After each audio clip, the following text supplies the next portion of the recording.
Hi hello నమస్తే good morning. Hope మీరందరూ కూడా బాగుండాలని మనందరం చాలా సంతోషంగా ఉండాలని ఆశిస్తున్నాను. ఇన్ ద లాస్ట్ 3 వీడియోస్లో మనం గోల్ అంటే ఏంటి, గోల్ ఎలా సెట్ చేసుకోవాలా, అది సాధించుకునే ప్రాసెస్లో మనకు ఎలాంటి కష్టాలు, హడిల్స్, ఛాలెంజెస్ వస్తాయి, అంటే ఎలాంటివంటే ఒక్కొక్కరికి ఒక్కొక్క టైప్ ఆఫ్ రావచ్చు. ఆ ఛాలెంజెస్ వచ్చినప్పుడు మనం వేటిని ఇంకల్కేట్ చేసుకోవాలా, మనం ఎలా గెలుచుకుంటూ ముందుకెళ్ళాలన్న విషయాల గురించి మాట్లాడుకున్నాం. ఈరోజు ఏంటంటే, సార్ మీరు చెప్పారు, నాకు అర్థమైంది, గోల్ సెట్ చేసేసుకున్నాం, దాంట్లో కష్టాలు వస్తాయని తెలుసుకున్నాం, ఆ కష్టాలను ఎలా ఫేస్ చేయాలో ఛాలెంజెస్ తెలుసుకున్నాం. ఈ జర్నీలో సార్, ఈ ప్రయాణంలో మాకు ఒక కొత్త అనుభవం వచ్చింది సార్. ఆ ప్రాసెస్లో how to tackle this particular situations అని మీరు ఒక ప్రశ్న నన్ను అడిగితే, ఆ కొత్త అనుభవం ఎట్లుంటుందనేది నేను మీతో మాట్లాడబోతున్నాను. నిజానికి కొత్తదంటే కొత్తది కాదు, అందరికీ ఉన్న అనుభవమే. సార్ మీరు బాగా చెప్పారు, నేను గోల్ సెట్టింగ్ చేసుకున్నాను అంటే ఏంటి, ఇప్పుడిప్పుడే నా లైఫ్ని ఎంజాయ్ చేయడము, నా లైఫ్లో లైఫ్ అంటే ఏంటో తెలుసుకొని నా లైఫ్కి లైఫ్ ఇవ్వడం ఎలానో తెలుసుకునేటువంటి పరిస్థితుల గురించి ఆలోచిస్తున్నాను. So happy. ఆ ప్రాసెస్లో 2 పాయింట్లు గమనించుకున్నాను. ఫస్ట్ వన్, నీకు ఏం కావాలి అన్న విషయాన్ని తెలుసుకున్నాను సార్, అంటే నాకు ఏం కావాలన్న విషయాన్ని తెలుసుకున్నాను. రెండోది, ఏమి సాధించాలనుకుంటున్నానో కూడా తెలుసుకున్నాను. ఫలానా విధంగా సాధించాలని నిర్ణయించుకున్నాను. ఈ సాధించే ప్రాసెస్లో ఛాలెంజెస్ వస్తాయి అనేటువంటి ఒక చిన్న 3-4 పాయింట్స్లో ఒక కంక్లూషన్కి వచ్చావు లాస్ట్ 3 వీడియోస్ నాకు చూసినప్పుడు. ఆ వీడియోస్ కావాలంటే నేను ఇక్కడ డిస్క్రిప్షన్లోనూ ఇస్తున్నాను, ఇక్కడ థంబ్నెయిల్స్ చూపిస్తున్నాను. వాటిని బెస్ట్ చేసుకొని మీరు ఈ వీడియోతో స్టార్ట్ చేస్తుంటే ప్రీవియస్ వీడియోస్తో చూస్తే మీకు ఒక కంటిన్యూటీ ఉంటుంది. Right, fine. ఇప్పుడు ఏంటంటే విషయము, జనరల్గా మనం ఒక రొటీన్ మాట్లాడుకున్నాం. ఏంటి, స్టూడెంట్స్, విద్యార్థులు, లేదా జనరల్గా ప్రతి ఒక్కరం కూడా ఏమనుకుంటాం, చిన్నప్పటి నుంచే స్కూల్ డేస్కి పోయినప్పటి నుంచే మనం బాగా చదువుకోవాలి. జనరల్గా బాగా చదువుకోవాలంటే తల్లిదండ్రులు ఎక్స్పెక్ట్ చేసింది అంటే, మా వాడు క్లాస్లో ఫస్ట్ రావాల్సిందే, ఫుల్ మార్క్స్ రావాల్సిందే, టాప్ స్కోర్లో ఉండాల్సిందే, మంచి మంచి స్కూల్స్లో అడ్మిషన్స్ తెచ్చుకోవాల్సిందే, మంచి మంచి ర్యాంకులు సంపాదించాల్సిందే, మంచి మంచి పొజిషన్స్లో ఉండాల్సిందే. ఇదే కదా జనరల్లీ రొటీన్ ప్రతి పేరెంట్ కూడా ఎక్స్పెక్ట్ చేస్తున్నది, విద్యార్థులు దానికోసమే పోరాడుతున్నది. ఇంకొంచెం మాట్లాడుకోవాలంటే, అలా బాగా చదువుకొని మంచి మార్కులు తెచ్చుకొని మంచి ర్యాంకులతో మంచి మంచి కాలేజెస్లో అడ్మిషన్లతో వచ్చేటువంటి ప్లేస్మెంట్స్తో కానీ, లేకపోతే చేస్తున్నటువంటి గవర్నమెంట్ జాబ్స్తో కానీ మంచిగా జాబ్ చేసి కావాల్సినంత శాలరీ సంపాదించుకొని ఓ చక్కగా ఒక మంచి బిల్డింగ్ కొనుక్కొని లేకపోతే కట్టుకొని అందులో ఒక మంచి ఫ్యామిలీతో మనం హ్యాపీగా ఉంటూ అమ్మ నాన్నతో ఉండాలా అనేటువంటి ఒక జనరల్ రొటీన్ ట్రెడిషనల్ పద్ధతిలోనే మనందరం కూడా ఆలోచిస్తుంటాం. ఇదే కదా హ్యాపీనెస్ అంటే. హ్యాపీనెస్ ఇదే, కాదనడం లేదు. హ్యాపీనెస్ అంటే ఇదే. ఇప్పుడు హ్యాపీనెస్ అనే వర్డ్ వచ్చింది కాబట్టి ఒక చిన్న ఎగ్జాంపుల్ చెప్తాను. హ్యాపీనెస్ ఎలా మారుతూ ఉంటుందో మీరే గమనించండి. ఈ మ్యాచ్ ఒకటి జరుగుతుంది. ఏ మ్యాచ్, ఏదో జనరల్లీ ఒక ఫ్రెండ్లీ మ్యాచ్ జరుగుతుంది ఒక కంట్రీతో. సపోజ్ ఏదో కంట్రీతో, సౌత్ ఆఫ్రికాతోనో ఎవరితోనో ఒక ఫ్రెండ్లీ మ్యాచ్ జరిగింది. ఇండియా గెలిచింది. మన హ్యాపీనే కదా మన ఇండియా మ్యాచ్ గెలిస్తే. అందులో నీకు నచ్చిన క్రికెటర్స్ మంచి స్కోర్ కొట్టి, నచ్చిన బౌలర్స్ మంచి వికెట్స్ తీస్తే హ్యాపీనే కదా. రైట్, సంతోషం, హ్యాపీ. ఇప్పుడు అది ఫ్రెండ్లీ మ్యాచ్ కాదు, ఓ టోర్నమెంట్. ఆ దేశంతోనే ఒక 3 మ్యాచెస్ సిరీస్ ఆడుతూ ఉన్నాం. 3 మ్యాచ్ సిరీసెస్లో ఒక మ్యాచ్ వాళ్ళు గెలిచి, ఒక మ్యాచ్ మనం గెలిచి, లాస్ట్ మ్యాచ్ మనమే గెలిచి ఆ సిరీస్ గెలుచుకున్నాం. మనకి హ్యాపీనే కదా, నిజంగానే హ్యాపీనే. ఇప్పుడు ఒక దేశంతో కాదు, 3-4 దేశాలు కలిపి లైక్ ఏషియా కప్ లాంటి ఒక మ్యాచ్ ఆడుతూ ఉన్నాం. ఈ మ్యాచ్లో 3-4 దేశాల మధ్యలో పోటీ పెట్టినప్పుడు గెలిచి మంచి పాయింట్స్తో ముందుకెళ్ళి క్వార్టర్స్లోకి వెళ్ళి, సెమీస్లోకి వెళ్ళి, ఫైనల్ కప్లోకి వెళ్ళి ఏషియా కప్ గెలుచుకున్నాం. హ్యాపీనే కదా. దట్టు ఆ ఫైనల్స్ కూడా పాకిస్తాన్తో గెలిచామనుకోండి, హ్యాపీనే కదా. రైట్, ఫైన్, సంతోషం. ఇప్పుడు కాన్సెప్ట్ ఒకటి చెప్తా చూడండి. ఇండియాకి పాకిస్తాన్కి ఒక మ్యాచ్ జరుగుతుంది. ఆ మ్యాచ్ 5 మ్యాచెస్ సిరీస్ అనుకుందాం. ఈ మ్యాచ్లో 2 వాళ్ళు 3 మనం గెలిచి, లేదా 5-5 మనమే గెలిచి ఏదో రకంగా కప్పు కొట్టేసామనుకుందాం, గెలిచేసామనుకుందాం. ఫుల్ హ్యాపీ, దిల్ ఖుష్. చూడండి, ఇక్కడ నా పాయింట్ ఏంటంటే, గెలిచడం కామన్ అనుకుంటున్నారేమో, కాదు, గెలవడం వల్ల వచ్చే హ్యాపీనెస్ కామన్ ఇక్కడ అన్ని చోట్ల కూడా. హ్యాపీనెస్ హ్యాపీనెస్ హ్యాపీనెస్ ఎక్కడ స్టార్ట్ అయింది? ఫ్రెండ్లీ మ్యాచ్తో స్టార్ట్ అయ్యి ఒక దేశంతో కాంపిటీషన్కి వచ్చి 3-4 దేశాలతో కాంపిటీషన్లో గెలిచి మళ్ళీ మనం అనుకున్నటువంటి ఇష్టమైనటువంటి పక్క దేశంతో మ్యాచ్ ఆడే దాంట్లో ఫైనల్ కప్ గెలిస్తే వచ్చే హ్యాపీనెస్. ఇప్పుడు అలా కాదు. ప్రపంచంలో క్రికెట్ ఆడుతున్న అన్ని దేశాలతో కలిపినటువంటి ఒక వరల్డ్ కప్ సిరీస్, ఆ వరల్డ్ కప్ సిరీస్లో అన్ని మ్యాచ్లు గెలుచుకుంటూ అక్కడక్కడ ఓడిపోతూ పాయింట్ల పట్టికలో పైకొస్తూ ఆడుకుంటూ గెలుచుకుంటూ వచ్చాం. ఎలా? క్వార్టర్స్ దాకా వచ్చాం. క్వార్టర్స్లో అద్భుతంగా గెలిచేసాం. సెమీఫైనల్స్ దుమ్ము దులిపేసాం. మనకు నచ్చిన ప్లేయర్ క్రికెటర్ స్కోర్ మీద స్కోర్ కొట్టాడు, బౌలర్ వికెట్ల మీద వికెట్ తీశారు. కన్ఫర్మ్ మనకు నచ్చినోడికే మ్యాన్ ఆఫ్ ది సిరీస్, మనకు నచ్చినోడిదే మ్యాన్ ఆఫ్ ది మ్యాచ్. హ్యాపీనా కదా? ఇప్పుడు అసలు కథ స్టార్ట్ అవుతుంది. ఫైనల్స్ మ్యాచ్కి వచ్చాం. ఆ ఫైనల్స్ మ్యాచ్లో లీగ్లో మనం ఇంతకుముందు మాట్లాడుకున్న మన మిత్ర దేశమైన, మన తమ్ముడు దేశమైన, మన పక్క దేశమైనటువంటి పాకిస్తాన్లో లీగ్లో మనం ఓడిపోయినాం. కానీ క్వార్టర్స్లో గెలుచుకుంటూ వచ్చాం, సెమీస్లో గెలుచుకుంటూ వచ్చాం, ఇప్పుడు ఫైనల్స్కి వచ్చాం. ఆ ఫైనల్స్ పాకిస్తాన్ దేశంతో ఆడుతూ ఉన్నాం. ఫస్ట్ బ్యాటింగ్ వాళ్ళు ఆడుతున్నారు అద్భుతంగా, మంచి స్కోరు. ఎంత స్కోర్ అంటే అది హైయెస్ట్ స్కోర్ ఇండియాకి పాకిస్తాన్కి మధ్య జరిగినటువంటి మ్యాచ్లో హైయెస్ట్ స్కోర్. ఇలాంటి మ్యాచ్లో మన బౌలర్ని దుమ్ము దులిపేశారు, తుక్కుగా రన్లు కొట్టేశారు. ఇప్పుడు ఇలాంటి పరిస్థితుల్లో బ్యాటింగ్కి వెళ్ళాం. ఎవరు? Indian team. స్కోర్ కొడుతున్నారు. వాళ్ళు ఎంత ధీటుగా ఆడినారో అంతే ధీటుగా ఆడుతున్నాం. ఆ వేగంలో తపా టకా ఒక 4-5 వికెట్లు పడిపోయినాయి. హ్యాపీనెస్ కొంచెం తగ్గుతుంది. ఓడిపోతామేమోనన్న భయంతో, ఓడిపోకూడదన్న ఇష్టంతో. ఇప్పుడు చూడండి ఎట్లుంటుందో, ఉత్కంఠ, ఎమోషన్స్. అబ్బా తట్టుకోలేం, దేవుళ్ళకు ప్రార్థన చేస్తూ ఉంటాం, ఇంకోటి రే బాగా ఆడమని చెప్తూ ఉంటాం. ఇన్ని జరుగుతుంటాయి. అయినా పడే వికెట్లు పడుతూ ఉన్నాయి, వచ్చే రన్లు వస్తూనే ఉన్నాయి, అయిపోతున్న ఓవర్లు అయిపోతూనే ఉన్నాయి. ఇలా జరుగుతూ లాస్ట్ ఓవర్కి వచ్చి 1 వికెట్ ఉండి 6 బంతులుండి 10 రన్లు కొట్టాల్సిన సిచ్యువేషన్కి వస్తే, అబ్బా ఇది కదా ఉత్కంఠ అంటే. ఇప్పుడు కదా హ్యాపీనెస్ని ఎత్తుక్కుంటున్నాం. హ్యాపీనెస్ కావాలని. ఎలా? మనం గెలిస్తే మన హ్యాపీనెస్. కానీ అక్కడ ఉండేది 1 వికెటే. వాడికి కూడా 1 వికెట్ వేసేస్తే అయిపోయేవాడు గెలిచేస్తాడు.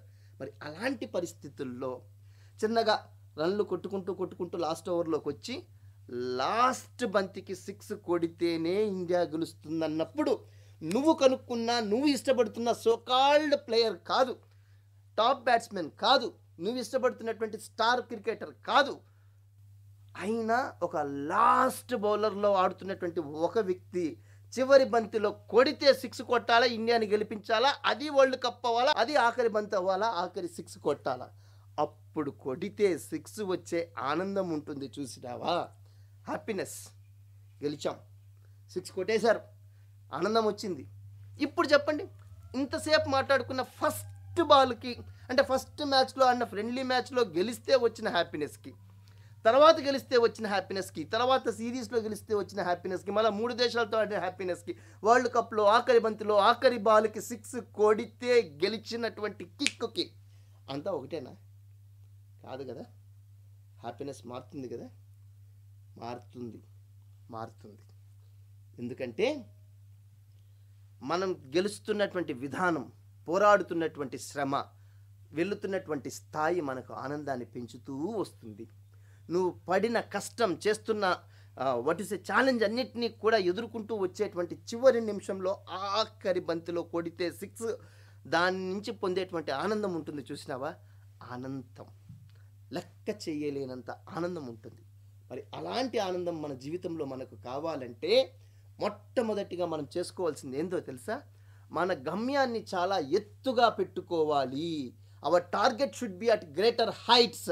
దీన్నే ఏపీజే అబ్దుల్ కలాం గారు చెప్తారు. Small aim is a crime అని చెప్తాడు. చిన్న కోరికలతో, చిన్న గోల్స్తో, చిన్న డిజైర్స్తో ఉండడం అనేది ఒక నేరం. సో మనం అలా చేయకూడదు. మన గోల్ ఎలా ఉండాలంటే అచీవ్మెంట్, ఒక అద్భుతమైనటువంటి స్థాయిలో మన టార్గెట్ సెట్టింగ్ చేసుకోవాలి. అటువంటి గ్రేటెస్ట్ టార్గెట్స్ని పెట్టుకొని అలాంటి పొజిషన్స్కి మనం వెళ్ళటానికి ప్రయత్నం చేయాలి. దీన్ని మనకు బాగా అర్థమయ్యేలా చెప్పాలి అంటే, ఓ సినిమాలో నాకు ఒక డైలాగ్ భలే గుర్తుకొస్తుంది, భలే ఇష్టంగా ఉంటుంది. బిజినెస్ మ్యాన్ సినిమాలో మహేష్ బాబుతో ఒక డైలాగ్ చెప్పిస్తారు. మేబీ కొంచెం ఇండిఫరెంట్గా అనిపించినా కానీ దాని థీమ్ నాకు బాగా నచ్చింది. నేను ముంబైకి వర్క్నే రాలేదు, అలా ఇలా బతికేయడానికైతే రాలేదు, ఏదో చేయటానికి వచ్చానని ఒక మాట చాలా గట్టిగా చెప్పిస్తాడు. అంటే ఈ భూమి మీదకి, ఈ కుటుంబంలో, ఈ ఊర్లో, ఇక్కడ నేను వర్క్నే పుట్టలేదు, ఏదో చెయ్యాలని, ఏదో సాధించాలని ఆల్మైటీ భగవంతుడు నన్ను పంపించాడు, కాబట్టి నేను చెయ్యాలి అనేటువంటి ఒక దృఢమైనటువంటి కసి, పట్టుదల మనలో ఉండాలి. అలాంటి స్ట్రాంగ్ ఐడియాలజీస్తో ఉన్నటువంటి, స్ట్రాంగ్ ఐడియాస్తో ఉన్నటువంటి గ్రేట్ టార్గెట్స్ని మనం పెట్టుకోవాలి. ఇది మనం చేయాల్సింది. సో గోల్ సెట్టింగ్లో ముఖ్యమైనటువంటిది వీలైనంత ఎత్తుగా ఉండగలిగి, చేయగలిగి, సాధ్యమయ్యగలిగి, రీజనబుల్ అయ్యేటువంటి టార్గెట్స్ని మనం పెట్టుకోవాల్సిన అవసరం ఎంతైనా ఉంది. Never ever underestimate your talent, never ever underestimate your potential, never ever underestimate you are what you can do. నువ్వు ఏమైనా సరే చేయగలవు అనేటువంటి ఒక నమ్మకాన్ని మనలో పెట్టుకోగలిగితే చాలా బాగుంటుంది. సో ఈ ప్రాసెస్లో ఇంకొక మాట చెప్పాలి. మనందరికీ బాగా నచ్చిన సినిమా అవుతుంది టైటానిక్. ఒకప్పట్లో చాలా అంటే చాలా ఎంతో మంచి అవార్డ్స్ సంపాదించుకొని ఒక మంచి క్రేజ్ని సంపాదించుకునేటువంటి మంచి మూవీ. ఈ రోజుల్లో కూడా థియేటర్స్లో వస్తే చాలా బాగా చూస్తారనమాట సినిమాని. ఆ సినిమాలో డిఫరెంట్ థింగ్స్ మనకు అక్కర్లేదు. మనకు కావాల్సిన సిచ్యువేషన్ ఒకదాన్ని చూద్దాం. మనం క్లైమాక్స్ గురించి మాట్లాడుతున్నాం, మనం గోల్ అచీవ్ గురించి మాట్లాడుతున్నాం. అందుకోసమే ఈ సినిమా క్లైమాక్స్లో ఉన్నటువంటి సీన్తో మనం స్టార్ట్ చేద్దాం మన ఈ డిస్కషన్. ఒక చిన్న కథే, ఏం లేదు. అలా సముద్రంలో పోతున్నటువంటి Titanic ship, big ship, beautiful ship ఏమైపోయింది, ఒక పెద్ద ఐస్బర్గ్ని హిట్ చేసి తను ఆ షిప్లోకంతా ఈ సముద్రంలో ఉండే వాటర్ అంతా రావడం వల్ల షిప్ అనేది మునిగిపోయిందన్న విషయం మనందరికీ తెలిసిన విషయమే. ఇక్కడ కాన్సెప్ట్ ఏంటంటే క్లైమాక్స్ ఆఫ్ అవర్ లైఫ్ ఎలా ఉంటుందంటే మన సక్సెస్ని అచీవ్ చేసే క్లైమాక్స్కి మనం రీచ్ అవ్వాలంటే మనం వేటిని దాటుకొని పోవాలన్న విషయం గురించి మాట్లాడడానికి ఈ టైటానిక్ కథ. ఇందులో ఏంటి స్పెసిఫిక్గా మనము టైటానిక్ హిట్ అయిన తర్వాత అంటే వాట్ యు సే ఐస్బర్గ్కి హిట్ అయిన తర్వాత రెండుగా చీలిపోయి మునిగిపోయేటప్పుడు కొన్ని సిచ్యువేషన్స్ని మనం ఆలోచిస్తాం. చాలామంది బ్రతకడం కోసం ఏం చేసేవాళ్ళు, ఇలా పైనుంచి షిప్ ఇలా మునిగిపోతూ ఉంటే పైకి ఎక్కుతూ కొంతమంది పైకి వెళ్ళిపోయేవాళ్ళు. పైకి వెళ్ళిపోయి తమ ప్రాణాన్ని కాపాడుకోవాలి, తమ లైఫ్ని కాపాడుకోవాలని ప్రయత్నం చేసేవాళ్ళు. ఇంకొంతమంది ఏం చేసేవాళ్ళు, అరే లైఫ్ బోట్స్ ఉన్నాయి కదా అని చెప్పేసి అది హిట్ అయిన వెంటనే లైఫ్ బోట్స్లోకి ఎగిరి దూకి లైఫ్ బోట్స్లో తప్పించుకొని వెళ్ళిపోయినటువంటి పరిస్థితిని మనం చూసాం. ఇంకొంతమంది ఏం చేశారు, వాళ్ళకు ఉన్నటువంటి సేఫ్గా ఉండడానికి కావాల్సినటువంటి ఎయిర్ బ్యాగ్స్ లాంటివి వేసుకొని స్విమ్మింగ్లో చేసుకుంటూ ఒక షిప్ను పట్టుకొని తాడును పట్టుకొని వెళ్ళిపోదాం అనేటువంటి ప్రయత్నంలో సముద్రంలోకి దూకేశారు. ఇంకొంతమంది ఏం చేశారు, అరే ఇది ఇంకా కాదు, ఇది మన జీవితానికి చర్మాంకం, ఇదే ఇక్కడ మనం అయిపోతాం, మన లైఫ్ చనిపోతాము కాబట్టి పోయే ముందు బాగా ఎంజాయ్ చేద్దాము, చనిపోతున్న వాళ్ళందరికీ సెండ్ ఆఫ్ లాగా ఒక మంచి మ్యూజిక్ అందిద్దామని చెప్పేసి బిఫోర్ దే లీవ్ పైకి వెళ్ళిపోయే సమయంలో చక్కగా ఈ పియానోస్ ఇలాంటివి ప్లే చేసుకుంటూ అద్భుతమైనటువంటి గీతాలాపన చేసుకుంటూ హ్యాపీగా వాళ్ళు వెళ్ళిపోయారు. ఇంకొంతమంది ఏం చేసేవారు, మేము తప్పించుకోవాలని ఒకరి మీద ఒకరు పోటీ పడుతూ తోసుకుంటూ పోయినటువంటి పరిస్థితిని చూసాం. ఆ షిప్ కెప్టెన్ ఏం చేశాడు, అయ్యా ఇది నేను దీనికి కెప్టెన్, నా వల్ల కావట్లేదు, నేను చేయలేకపోయినాను, కాపాడలేకపోయినాను అని చెప్పేసి సముద్రంలో ఆయనే వెళ్ళిపోయేసి చనిపోతాడు. ఇంకొంతమంది ఏం చేస్తారు, పైకి వెళ్ళిపోయిన తర్వాత షిప్ మునిగిపోయేటప్పుడు జారుకుంటూ కిందికి వచ్చి పడిపోయినటువంటి సందర్భాలు మనం చూస్తూ ఉంటాం. కాకపోతే ఇక్కడ మనం గమనించాల్సిన మెయిన్ ఇంకొకడు ఉన్నాడు. ఎవడాడు, హీరో ఆఫ్ దిస్ మూవీ. ఇంకొకరు ఉంటారు, ఎవరు, హీరోయిన్ ఆఫ్ దిస్ మూవీ. వీళ్ళిద్దరూ బ్రతకడం కోసం అక్కడ ఉన్నటువంటి సందర్భంలో పైకి వెళ్ళి పైనుంచి జారుకుంటూ సముద్రంలో నీళ్ళలోకి వచ్చి మునిగిపోయేటప్పుడు అతను బ్రతకడం కోసము సినిమాలో యొక్క డైరెక్టరు ఒక థాట్ తీసుకొని అక్కడ ఒక చెక్క లాంటి బల్ల లాంటిది ఒకటి అందుబాటులో పెట్టాడు. ఇప్పుడు ఈ హీరోయిన్ ఏం చేశారంటే దాని మీద ఒక హీరోయిన్ దాని మీద కూర్చోబెట్టి హీరో దాన్ని పట్టుకొని లైఫ్ని లీడ్ చేసేటువంటి పరిస్థితిని మనం చూస్తామన్నమాట. అంటే బ్రతకటానికి ఒకటి ఆసరాగా ఒకటి వచ్చింది, దాన్ని పట్టుకొని హీరోయిన్ బతికేసింది, ఆమె వచ్చి మళ్ళీ కథ చెప్పింది కాబట్టి మనకి ఈ టైటానిక్ పైన సినిమా తీసామన్నట్టుగా మనం సినిమాని చూస్తున్నాం. మరి మన లైఫ్లో మనకు ఓ టైటానిక్ లాంటి మునిగిపోయేలాంటి ఓ కష్టం వస్తే, అనుకోని ప్రమాదం మన ఎదురుగా వస్తే నువ్వు ఎలా ఆలోచిస్తావన్నదే ఈ సినిమా నుంచి మనం నేర్చుకోవాల్సినటువంటి ముఖ్య ఉద్దేశం. సినిమాలో ఉండే రకరకాల సీన్లు ఇంకోటి కానే కాదు. ఇక్కడ అలాంటి పరిస్థితి, అలాంటి ఛాలెంజ్, అలాంటి కష్టం మనకొస్తే హౌ డు యూ థింక్, నీ స్పాంటేనిటీ ఏంటి, అప్పటికప్పుడు సమయస్ఫూర్తిగా ఎలా ఆలోచిస్తావు.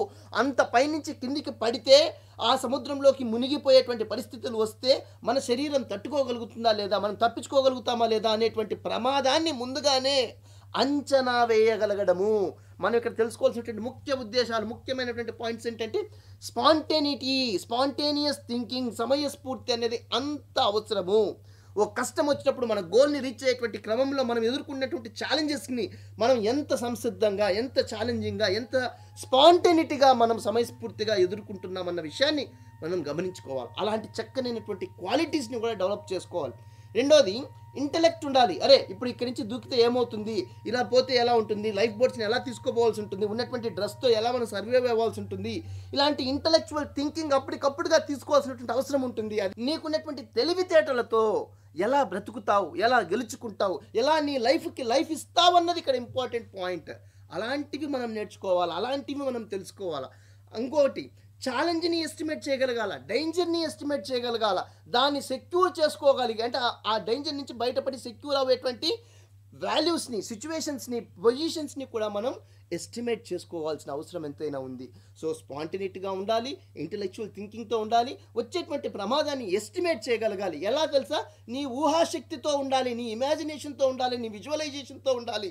ఇలా దూకితే, ఇలా పడితే, ఇలా అవుతే ఏం పట్టుకొని పోగలుగుతాం, ఏం దొరుకుతుంది, ఎలా ఉంటుంది అని నీ చదువు, నీ సంస్కారం, నీ కుటుంబం, నీ ప్రతిదాన్ని కూడా నువ్వు ఎస్టిమేట్ చేసుకుంటూ, ఇంటలెక్చువల్గా థింక్ చేస్తూ, స్పాంటేనియస్గా రెస్పాండ్ అవుతూ నీ గోల్ని అచీవ్ చేసేటువంటి క్వాలిటీస్ని డెవలప్ చేసుకోవాలి. ఇవన్నీ మనకు కావాలంటే చక్కనైనటువంటి వాటన్నిటిని కలగలిపినటువంటి ఓ మంచి ఆలోచన నీకు కావాలి.